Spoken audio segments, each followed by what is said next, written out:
can understand that some of the stuff you're saying is funny as hell. You could be a comedian if you wanted to, but a person has to really pay attention to the comedy. But you know, some can run with it, some cannot run with it. When you hear the people that support and don't support you, how do you process that? So first things first, I want to make it very, very clear that Logan Paul is absolutely not really a tool of the Matrix. He's a bought and sold individual with no soul. He doesn't stand up for anything, and he doesn't mean anything he says. He gets pieces of paper from Susan or whoever else telling him what he's allowed to say on his channel to retain it. You believe that? 100%. Not only do I believe it, he's proved it himself. He will flip-flop on any issue. He can be bought and sold. The dude's a bitch.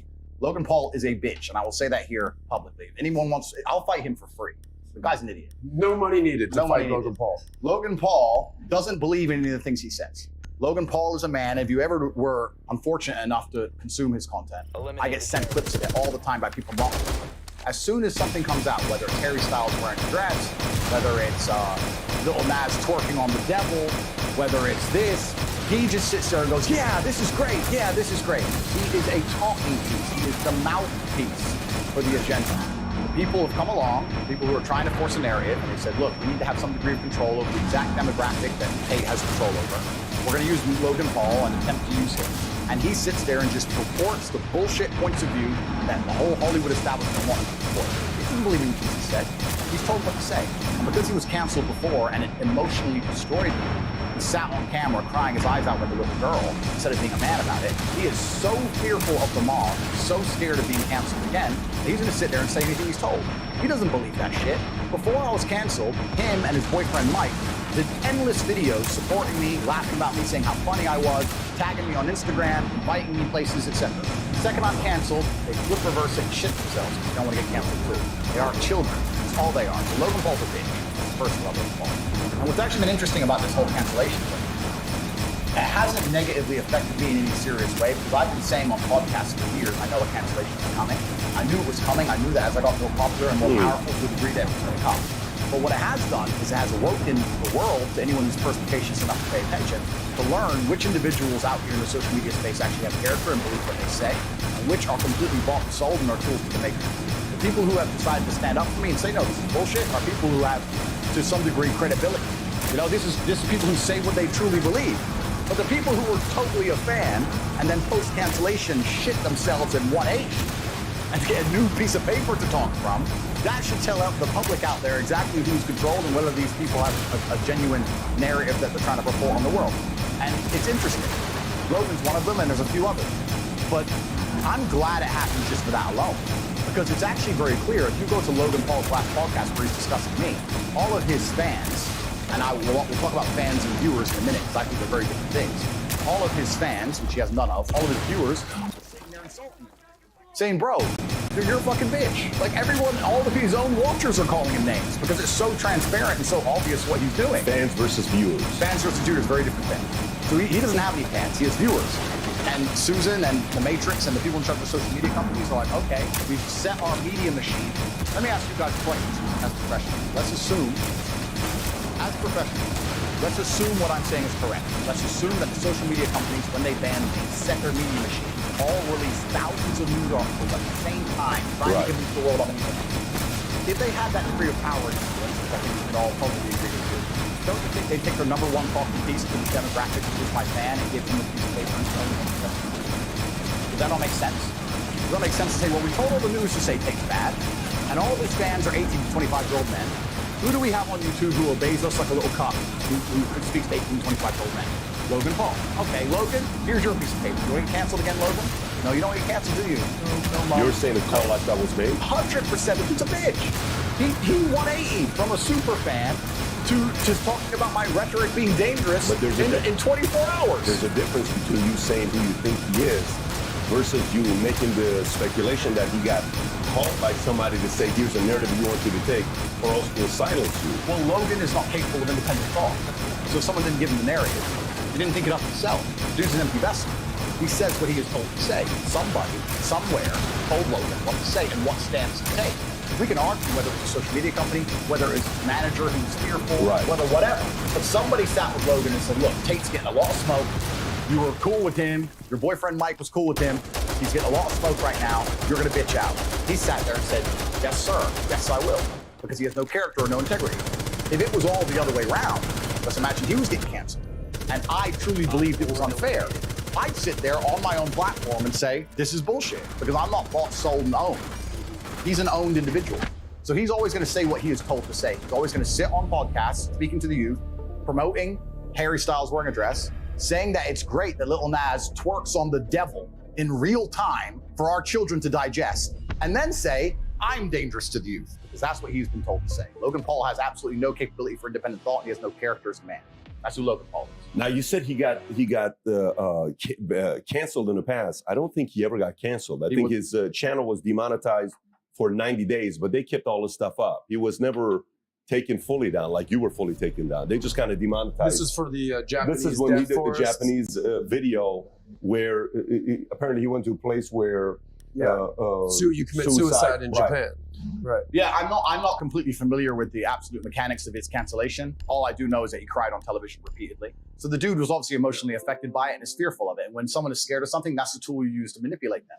Well, he is scared of being canceled. Because when this happened to you, you're 35 years old, right? You're a grown man. I know you like to joke. I'm an old man. I mean, you're in literally your prime, bro. Correct.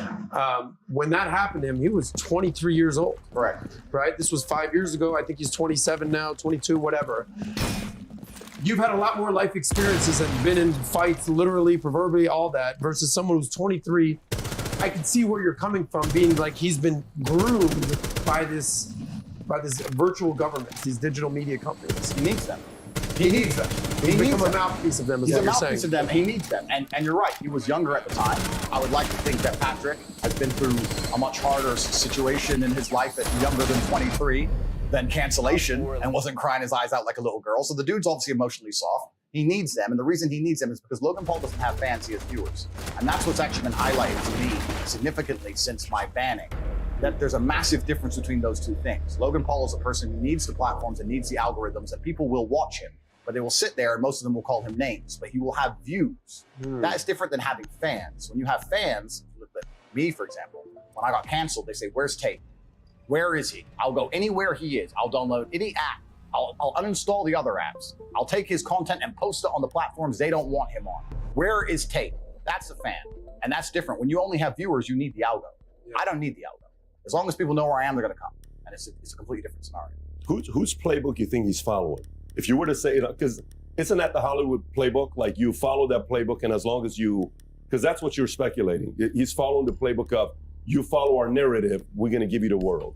I think that since the dawn of human time, anybody who had power understood that it was a particular demographic which is going to become dangerous to their power mechanism in the future.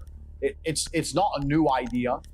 The idea that the Romans would conquer a Greek city and kill all the boys and all the military-age males, it's always been the same, right? Who's going to cause us trouble if we want to hold this city? These guys. We'll get rid of them. So nowadays, I think what they're trying to do is neuter this class. They're trying to neuter this class by affecting them mentally and affecting their mindset, affecting their ability to think critically. And if you neuter this class, you're far less likely to have a revolution and do something crazy. Like, I don't know, like, for example, imagine for 2.5 years you wanted to walk everyone in their houses on the phone.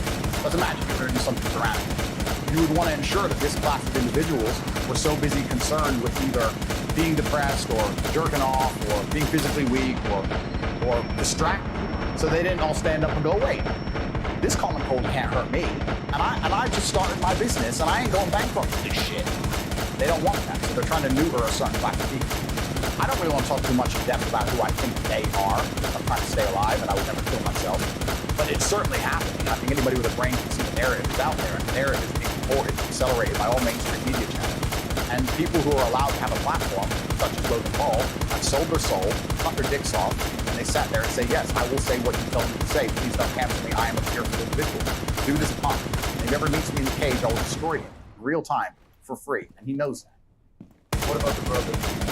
Well, Jake. Well, this is the interesting thing about those two, right? Because me and my brother have become the most famous brothers on the planet. So there's also a degree of jealousy involved. I was just going to ask that. You get the Tate Bros and the Paul brothers, and it's like this balance of power that's being shifted, and it's sort of this dance that's happening. It's interesting, right? Because you had the Disney brothers, the Disney brothers, who gained a bunch of power and notoriety, and they were the most famous brothers on the planet, and they've now been usurped by my brother and I, who come from a very unfortunate background, grew up in the streets with everything ourselves. And obviously, the youth of the world today have an affinity and feel a synergy with us, but they don't feel with the Disney brothers, because the Disney brothers had a very easy life. You know, they grew up relatively easily and privileged. You get a Disney contract, then you become a YouTuber. You never really know the struggle. I mean, you've had it pretty good. So there's a degree of jealousy involved. Jake at least stood up for free speech. Jake has said some negative comments about me. I've said a few negative things about him, but I have nothing personal against Jake. And also I find it interesting that Jake and Logan are not even that close. They may pretend to be, obviously they're brothers, but Jake and KSI have beef. They're literally trying to hurt each other. Logan is KSI's best friend. When you ask Logan who would he choose between KSI and his brother in a boxing match, he's like, oh, I don't know, man. He can't even choose his own flesh and blood over some fucking dude he met. Their whole relationship is weird. If you insult my brother or you have any kind of problem with my brother, you have a problem with me. That's on site permanent. Like me and my brother are like this, but they're not like that. They have this weird relationship and they've slept with each other's girlfriends and a bunch of weird shit. So I don't know what's going on with them guys. Yeah, KSI did say, thank God Andrew Tate got banned. Go ahead, you were saying something? I mean, we're talking about the Tate brothers. Right. And the Paul brothers, arguably the two most famous set of brothers in the world. Right. But you've got two sons, right? Yeah.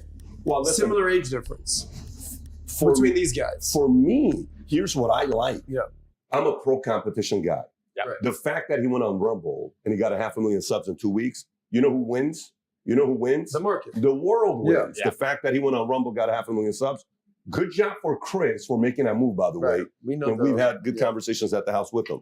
And he's making a move right now on our buddy, the guy we like, Russell Brand and a few other guys. Amazing. But the stud, he's CEO doing the right Rumble. thing. Yeah, he's Amazing doing the right guy. thing. Yeah, Amazing no guy. question about it. Amazing But guy. go back to this. I want both to be competing. I got two boys. I want the Tates going against Pauls to go against this.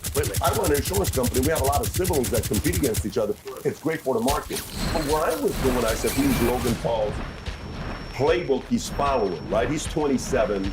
The video you talked about, 23, when it was in December in 2017, I want to say, when he was in Japan. The video with him and his girl when, you know, the what do you call it, the belt. That when he got kicked off of Big Brother, or whatever it was in 2016, but that video is from 2012. 10 years ago, he's 25. So 23, 25, you know, you're coming from that kind of an environment, you can kind of hold the two things at the same level of accountability. One is suicide, the other one is, you know, a extreme method of sexual, you know, Consensual sex. Consensual sex that, you know, it is what it is. But this is where I was going with this. Years ago, and I'm just trying to see, because you know the whole thing, what would Jesus do? Everybody has a WW something do, right? Yeah.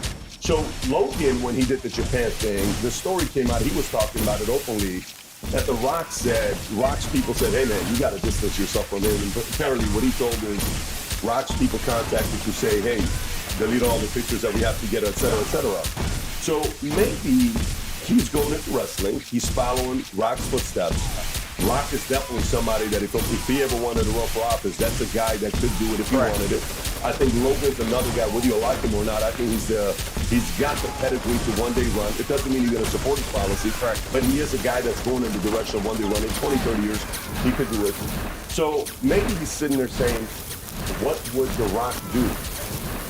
He distanced himself from me. Well, maybe I got to stop defending this guy, and I got to distance myself from him. I wasn't going on the angle of, you know, Hillary Clinton called all these guys. No, I was going more, what playbook does he follow? I understand exactly what you're saying, but I would disagree, and the reason I would disagree is because that requires a degree of thought and intellect that Logan Paul does not. You think he's an idiot? No, I know he's an idiot. He's not thinking that far ahead. He's literally, someone has told him, say this, and he said it. It doesn't, and it's not just me. There's been loads of examples, and I put it on my podcast on Rumble, where we went through all the times where something came up, some controversial subject, people were discussing, is this good for the public consciousness? The answer was always basically no. Is this necessary for children to be consumed? The answer was always basically no. But it was purported by the Hollywood elites, and Logan was always the number one person sticking up. He is bought and sold by somebody, whether his management team, whoever they are, they think it's good for him to act this particular way. He does not think for himself. He says what he's told to say. But isn't that Hollywood in general? Completely. Right? The Matrix. Exactly. The Matrix. So we agree. The Matrix. The agents of the Matrix. Some minds are not ready to be freed. And those who are not ready to be freed are going to sit there and they're going to defend the system. What does Morpheus say himself? He's sitting there defending the system. Logan Paul is going to sit and pretend that the world is going to be a better place if you remove all opposing ideas. And he's going to sit there and say that because he's a moron. anyone with a brain understands if you care about your children and your children's children, they need to live in a world full of healthy competition, exactly as you said. As soon as you remove all opposing viewpoints or all competition, you end in tyranny. And anyone with a brain will sit and say, if he had any kind of character, he'd say, I completely do not agree with what Tate says. However, deplatforming is wrong because of X. He doesn't have to talk about me or what I've said. He can sit there and say, no, deplatforming is wrong because we need to have opposing viewpoints, opposing ideals.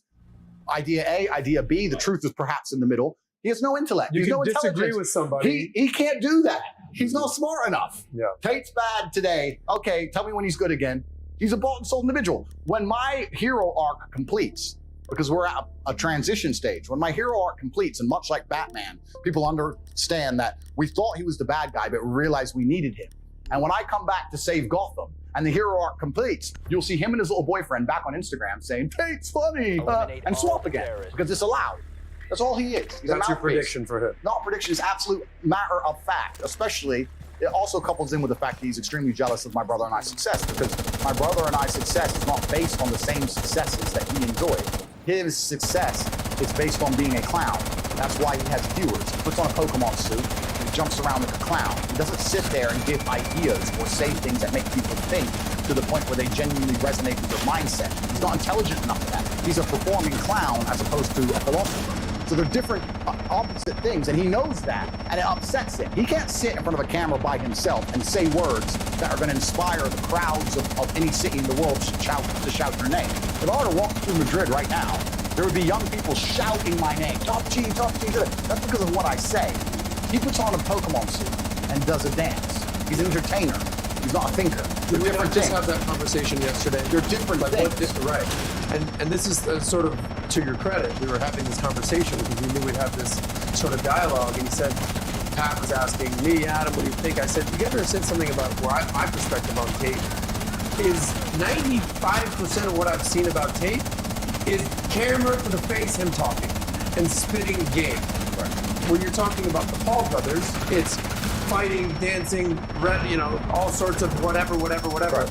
I've never seen you in the ring. Yeah. I've seen your accolades, highlights, but I've never seen that. Yeah. So people know your rhetoric, they know what you're saying, and whether they agree or disagree, you're known for what's coming out of your mouth versus they're known for antics. And that's the difference between a fan and a viewer. That's what goes back to It goes back to the initial point. He has viewers because he's a clown. Clowns can have viewers, that's fine. And you need an algorithm and you need a platform for that. But if you have genuine fans, like I do, they ban me. People are like, to this day, where is Tate? And they will go anywhere I am. Anywhere I am, they will come. Because they don't believe they can find my rhetoric or my ideas somewhere else. If you ban Logan Paul, they can find another moron to jump around in front of the camera for you. They can promote someone else inside of their algo and steal his entire audience inside of a week. He can disappear and they can replace him. He knows that. That's why he says what he's supposed to say. If I stop being the performing clown, the new performing clown comes, the algo favors him, they put him up there, and he does a stupid dance, and he gets all my viewers. I'm a completely different kettle of fish, different story. That was a great perspective of entertainer versus thinker, right? I mean, when you talk about, let's just say there's a dialogue about Joe Rogan, what are you talking about? So the other day, Joe had this guest on, and you know what this person, and Joe said this, you're having a dialogue with another person. But if you talk about, you know, the other day, man, Logan did this one video, it was hilarious. So that's where he's going is one is creating dialogue, the other one is creating entertainment. I can see that. And by the way, you know, one thing, the day you got banned, we wrote up a story and we posted it on Twitter. And I said, so this guy's a threat to society, the way they're presenting it, right? Tate is a threat to society. Question mark. And I'm gonna read all the things that you said because I want the audience to hear it. Some of it is uncomfortable probably for you to hear. Absolutely. But I'm gonna read it because I want the audience that maybe hasn't heard all of it see it. But to me, when you say threat to society as a father of four, when I watch Little Nas X making out with the devil on a performance and you're saying that's creative, then you really do want to hurt the family nucleus if you're okay with that. Yeah, correct. If a Cardi B gets up there and says, who cares about your body count, Right. you know, go make your money if you got to make your money. And other girls are Doesn't like, matter if you're a stripper, who if you're a cares about sex my body worker, it's count? all I'm good. gonna Go get your do it. bag, girl. You Right? know, or O.J. Simpson, who did what he did, and he's on Twitter giving fantasy football, or Khamenei or Putin or all these guys who are out there giving their commentary. You're worried about this guy because he's a womanizer, because he's got now complete different conversation to have, but I want to read this. I want to read this, and if you allow me to just go through some of them, let me just say, and it's only a few of them, and then we'll wrap up and go to you. No problem. So how are women allowed to drive? Okay, fine. I asked a question the other day. We were having this debate. I think we were in Cabo. I said, who's a better driver, men or women? And he said, well, women get into fewer accidents, but the data doesn't tell the truth. Who drives more miles in their lifetime? And then we eventually, after 2 hours of debate, you see where you're going with that. I like Eastern Europe as a whole because corruption is far more accessible. Okay, I can see why that's going to sound a red flag. Right. You can't be responsible for something that doesn't listen to you. You can't be responsible for a dog if it doesn't obey you, a child or a woman. Okay, that's going to piss off women. Men who constantly give in to mental health problems can't compete with other men who don't. I'm depressed. I can't go to the gym. You said that's why you got to go to the gym so you're not depressed. Right. Read the Bible. Every single man had multiple wives. Not a single woman had multiple husbands. It's against the will of God. It's disgusting. Okay. Sexual harassment is a disgusting and inexcusable. However, man looking at you or whistling at you or asking your name isn't harassment. Women have been exchanging sexual opportunity for a long time. Some did this, weren't abused. If you put yourself in a position to be raped, you must bear some responsibility. That's going to piss a lot of people off when you say that. Completely, I understand, and I would actually, if we have time, I would like to explain all of these concepts, all of these. When I'm done, you can rebuttal on every one. Because I mean every single one of them. If you want to reach me, I'm on Minict. Minict is a new app. It's fantastic. It allows me to interact directly with people. I get a lot of messages on email, a lot of DMs and those kind of things. But the people who are serious and want to have serious conversations and grow from them, whether it's a business opportunity or personal experience, etc., I'm on Minict, and I can't wait to interact with the serious individuals. So I would like to. Fantastic. Why would you be with a woman who's not a virgin anyway? She's a used good secondhand. Right. I mean, that's 99.9%. Read the Bible. Every single man had multiple wives. Not a single woman had multiple husbands. Yep. It's against the will of God. It's disgusting. Okay. It's easier to get off on rape charges in Romania. Okay. That was taken out completely. Of course it was. You went a little bit deeper, but again, you can give your position. Yep. Anyways, there's a bunch of other things that I can go on, that I can go through. So I read those comments, and here's what I'll say when I read those comments. I have 2 sons, I have 2 daughters. When I post stuff about you, and they'll say, how dare you, who's a father married with 4 kids, would you want a girl, your daughter, to go through this? And I said, first of all, I get judged on how I raised my kids for 18 years. Yep. Your brother now has a daughter, so you got a niece. So your emotional attachment of your fear, paranoia for having, if somebody touches that girl, I know your wiring is, you guys are going to be in a completely different place. Absolutely. And God's got a funny way of giving daughters to men that, you know what I'm saying? So, it's true. Or nieces. It's true. But when you hear these things and people say, well, dude, that's just not cool. You can't say that. We're about this, we're about that, we're about this. What do you say to the people who hear this stuff and they say, dude, this guy's out of his mind? I will tell them. I will say that they are a product of the modern world where sensationalism gets clicks, where nobody has an attention span, and where they've taken long format content, completely removed all context, and they're now watching something they don't completely understand, along with groupthink, along with group psychosis, along with the idea that it's cool to hate Andrew Tate. They are now saying that I'm the worst man in the world. I can explain each and every one of these sentences, and with explanation, people will understand that I'm not some evil psycho. There's endless videos on TikTok of people going up to women on the street going, what do you think of Andrew Tate? And half of them actually say, we love Andrew Tate. I'd love to date a man like Andrew Tate. He's the kind of guy I like. The girls will say, I hate him. They say, why? He says, he talks bad about women. And then they say, what does he say bad? Every single one of them goes, I can't remember. They were told to believe it. Like they're told to wear the mask. They don't even know. They're NPCs. You know what's unfortunate about the world? What's NPCs? NPC is like a video game. You ever played a video game, a non-playable character? Where you're like running around in an RPG and there's some character there who just repeats the same line over and over again?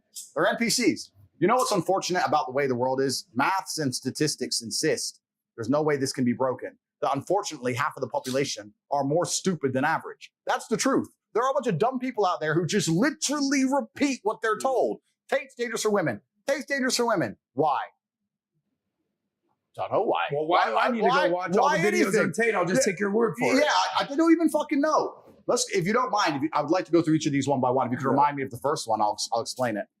So you have the CPR you already addressed, Yep. drive, so corruption in Romania. So let's do one by one. What's the first one? Corruption, go to corruption or driving. Corruption. So let's talk about, I said corruption's far more accessible in Eastern Europe. The reason I said that is because, firstly, I live in Romania, which is a beautiful country full of beautiful people. I was living there, and people often say to me, why do you live in a corrupt country? And my argument was, every country's corrupt. If you think America is not corrupt, you are living in a bubble. The world is corrupt. England's corrupt. They're all corrupt. The EU is corrupt. Russia's corrupt. Every country's corrupt. I would rather live in a corrupt country, considering that they're all corrupt, with corruption that's more accessible to myself, than in a country where they're going to pretend there's law and order unless you reach a certain level, and then you can access the corruption. I'll give you a very simple example. If you are, let's say, the husband of a senator, for example, and you DUI, let's just make this up, hypothetical. This would never happen. This would never happen Course, because, yeah, for sure. you know, like this kind of stuff doesn't America, happen. the greatest country in the world. There's no way that Husbands of senators don't drink. They don't get just DUIs. DUI. Well, let's imagine you did, right? Eliminate In America, you get off with it scot-free. But if you're a single mother or you're a single parent and you're out there working a minimum wage job and you're trying your very, very hardest and you have kids to raise, you get a DUI, you're fucked. Now, I think it's kind of unfair that the corruption limit in a rich country, let's use this hypothetical super rich country, means that people at the absolute elite can do whatever they want and nobody else has access. I'll give you another example. Let's imagine you're in Serbia. Same scenario. You're a senator's husband and you get caught with DUI. Of course, nothing's gonna happen to you. But you're a normal person, you get caught with DUI. Bro, I've had a hard day at work. I know I'm over the limit. I'm sorry. Here's 50 bucks. I'm sorry. I'm just gonna drive straight. All right, cool. Go home, man. Accessible corruption. To me, that's a more of an appealing environment to live under than under a society where they're going to take a normal person, wreck them under the law, throw their ass in jail and fucking destroy them, and sit there and cry about law and order, law and order, law and order, when it's all bullshit anyway. There's no law and order. The threshold for corruption's too high. So for me as a person, you said I'm a chess player. If I'm a chess player and I analyze the chessboard, I have geographical freedom, I have financial freedom, I'm going to live in a society. Why don't I live in a society where I have the most possible moves to make on a chessboard? Where would I go? I'd go somewhere where my money can benefit me. I don't have billions. I'm not a senator's son, but I have enough to live in some other countries and be protected in some regards. That's just an intelligent chess move. I explained this at length in a video. All that context all removed, I'll talk about speeding fines. They take the misogyny thing, they take something about rape, which is imaginary because I have no criminal charges against females in anything in my life ever. They put it together, they take in the corruption from Romania, they throw that in, they whip it up, and they throw it out to the world. And it's bullshit. It's absolute bullshit. What's the next one? I said women can't drive. So let's stay on that one real quick. Sure. I mean, I can understand how that's gonna piss off certain people when you're explaining corruption and law and order, because where does jealousy and envy come from? If you think about it, jealousy and envy comes from what? Sometimes Usually. It comes from people that no matter what they do, they can never be taped. Yeah. They can never, ever. Like we were talking to Grant Stephan and he says, what do you think about tape? What do you think about everybody that's going to try to do is affiliate marketing? I said, go ahead and do it. Yeah. I said, he's not duplicatable. Yeah. So non-duplicatable people like you are annoying to people that are, I don't know if you understand what I'm saying. Correct. They can't sit there and say, no matter how many motivational books they read, no matter how many videos of you they watch, they cannot talk like you and tell the story. Yeah. That produces envy and jealousy. Right. And you can see how someone like this can be taken out of context saying he must be a criminal for wanting to go to a place that does not law and order. Absolutely, and I understand why they would say that. Now, what's actually interesting is Bucharest, the capital of Romania, where I live, is statistically 25 times safer than a city like London. It's not even a dangerous place. It's the most Christian country on earth, 99.3% Christian in the last census. There's churches everywhere. It's highly religious. It's a very nice. Let's stay on that one real from. If you think duplicatable. Yeah. So non-duplicatable people can see how someone where I live is statistically 25 times safer than a city like London. It's not even a dangerous place. It's the most Christian country on earth, 99.3% Christian in the last census. There's churches everywhere. It's highly religious. It's a very nice place. It's just a different economic bracket. It's nothing to do about Romania specifically. If you go to any second world country in the world with a different economic bracket, the corruption is going to be more accessible. The price is lower. Humans are corrupt. Every single institution on the face of the planet that is run by humans, which is currently all of them, at some degree is corrupt. All of them. Whether it's doctors, financial, judicial, law and order, the monetary system, it's all completely and utterly corrupt. And to sit here and believe that any of them are just and fair, I think we've just learned in the last few years that we can see that even simple things like keeping people alive, even medicine, is completely corrupt from head to toe. All of it is. So you have to understand that, and then you have to look at the chessboard and go, okay, if it's all completely and utterly corrupt, and I understand that there are certain people who get to play the game on cheat mode. Do I want to be able to play the game on cheat mode if I'm going to try and be the best version of myself? Well, yes, I could possibly do that in Nigeria. I could play on cheat mode. I could possibly play on cheat mode in Croatia. I could possibly play on cheat mode here. Here, I have to stick to the rules. If I have to obey the rules of chess against a person who can move their pieces however they want, I'm going to be perpetually crushed for eternity. So it makes that's just smart business sense to me to sit there and go, you know what?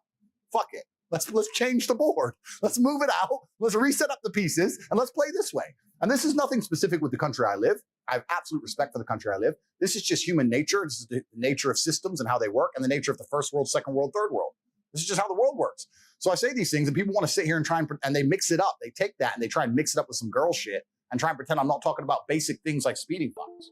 That's really what I'm talking about. And we can have a long, detailed argument about how corrupt America is, but I like to think that most people with a brain understand the kind of shit that's going down in America. So America's absolutely corrupt as well. It's just a corrupt world. That's When's humans. the last time you lived in the States? I left when I was a child. So you haven't lived in the States in Never. decades? Never. Wow. But you go back quite frequently. That might come to an end. That might come to an end. Maybe Miami. Miami, But you yeah. use an analogy to kind of set you up for this. Use an analogy with Pomp whenever you did that interview. Yeah.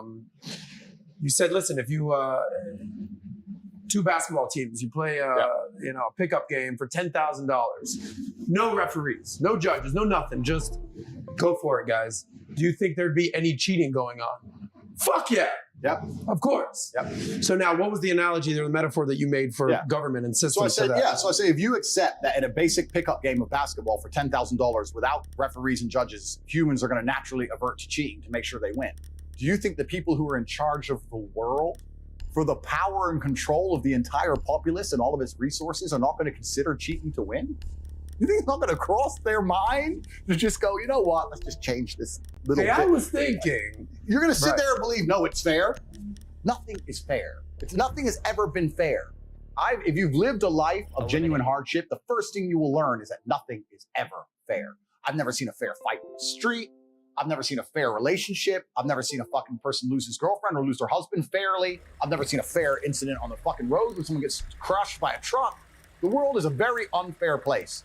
And humans come along and we purport this idea that, don't worry, if we're in charge, we'll make it fair. It's bullshit. Bullshit. Nothing is ever fair. And the human inclination is to win, as it should be. And the more powerful you are and the higher the stakes, the higher inclination to win, as it should be. This is human nature. You wouldn't be able to put yourself in a position of power if you thought any other way. So if you're going to sit there and accept the basis that we're going to cheat in the basic basketball, that people cheat in football games, people cheat in poker, people cheat in all this bullshit, and then say no, but they're not going to cheat to control the world, and you're asinine. It's all a fucking house. It's all a cheat. All of it. There's a part of it that somebody, I don't think, I mean, tell me who actually believes the government, everything they do is right and there isn't corruption in government. What percentage of the populace in any country believes that? Well, it's got to be a very small percentage of I it. like that. I think most people, whether side of the political aisle, you understand, you recognize that corruption exists. You have selective queuing where you will typically only see the good on the side you support, and you will typically only see the bad on the side you don't support. But I don't know anybody who doesn't believe there is a level of corruption going on in the government. Well, then you say that, but anyone who ever advocates for more government or more law, whether they believe there's corruption or otherwise, are acting adverse to the truth, right? If you believe an institution is corrupt, and then you say, I want them to have more power, well, then what? So you have to look at the people who are always advocating for more law. Those people who are advocating for more law or stricter controls, to a degree, are on the side of a corrupt institution. And it's actually very difficult because we need laws. Nobody wants to live in a failed state without law. Of course, humans need laws completely. But dying empires, this was said by somebody more intelligent than me, but I can't remember their name. Dying empires adopt laws like a sick man adopts medicine. And you'll see by some of these countries in the world, especially the first world countries, as things get harder and harder and harder, the government only has one answer to all problems: law. Energy crisis is out of control. You need law and order, though. You need law and order. You of need course you law do. and order. Absolutely you do. But I'm saying that you get to a point where you end up, you wonder how you end up in a tyrannical society. You wonder how you end up in a society where it's so hard for the average person to survive against the law itself. Because when something bad happens inside of a first world nation, the first answer is just create more law. There's an energy crisis, make more law. There's too much crime, make more law. Inflation, make more law. More law, more law, more law. Print more laws, print more laws, print more laws. You end up with a book of law like this, and it can be thrown at anybody at any time. And this is what's actually interesting about some societies in the world. I live in a country in Romania which is one of the poorest countries in Europe. It's a homogenous society, but it's very poor. The police drive Dacias that can't go more than 65 miles an hour. Underfunded police force. There's no crime. There's not this big, huge book of law. It's just don't kill anybody, don't be an idiot. And just live your life. Pretty normal. And it's like that in many places in the world. But in other societies and other empires, they're like, no, we need a law for everything. A law about how you use your telephone, a law about how you listen to the radio, a law about how you do bank transfer, a law about this, a law about law. And to a degree, it ends up sooner on a long enough time frame. If you're going to make new laws every single day into eternity, where are you going to end up? Is that just because Romania just trusts Judeo-Christian values and that's just sort of how they abide? I'd like to think it's that innocent, but I think a lot of it is also down to enforcement. I don't think they have the mechanisms to enforce laws, so they don't pass them. Whereas in other nations, they have the mechanisms to enforce the laws, so they pass them. So but my point is, if I lived in a nation where they're printing 5,000 new laws a week, I know that's going to end up in tyranny. Regardless, sooner or later, if you're going to make new laws every fucking day, sooner or later it's going to be impossible for me to go outside my house. But that's it. And you end up in a society where that actually literally came true in certain states in America. You couldn't leave your fucking house. That's what happened. And it's a sad state of the world, and I'm not a pessimist in any regard. I'm just trying to analyze the just war and be as perspicacious as possible and set myself up in a position where I feel like I can live a life true to myself, true to God, and be free and enjoy the freedom of my family and just do what I want to do without hurting anyone. That's all I'm trying to do. Well, let me ask you, do you think maybe from your perspective, you have a blind spot? And I'd love for you to push back on this one here. The blind spot is, the only life you've ever lived is the life of a alpha raised by an alpha who raised two boys who are alphas, who, the way you describe your father, was a guy that pushed you guys